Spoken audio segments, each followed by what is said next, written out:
ভাঁওতা ভাঁওতাবাজ মুখ্যমন্ত্রী আর তার ভাঁওতাবাজ বক্তব্য।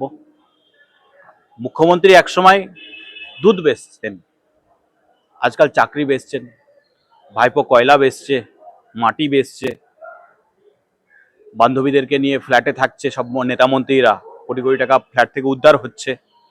তো বেচুন, এইভাবে বেচতে বেচতে 26 সালটা তো চলে আসছে।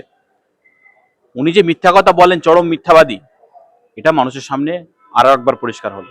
না, এখানে মিথ্যা কথা বিষয়টা অন্য বলছে, বাংলার বদনাম, বাঙালির ছেলে মেয়েদের বদনাম, তারা কি দোষ করেছিল? এই যে বাংলা সেন্টিমেন্টটা আবার উনি বললেন যে বাঙালিকে ঠিক ছোট করা হচ্ছে, এই জায়গাটা আপনি কিভাবে দেখেন?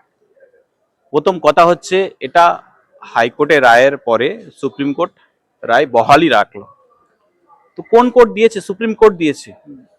যে কোর্ট থেকে ওনার ভাইপো প্রোটেকশন নিয়ে আসে, হাজিরা না দেবার, ওনার ভাইপোর স্ত্রী প্রোটেকশন নিয়ে আসে হাজিরা না দেবার জন্য ইডি সিবিআই এর কাছে, যে কোর্ট থেকে ওনার এমএলএরা যারা ধরা পড়ে তারা একের পর এক জামিন পায়, সেই সর্বোচ্চ দেশের সর্বোচ্চ আদালত থেকে।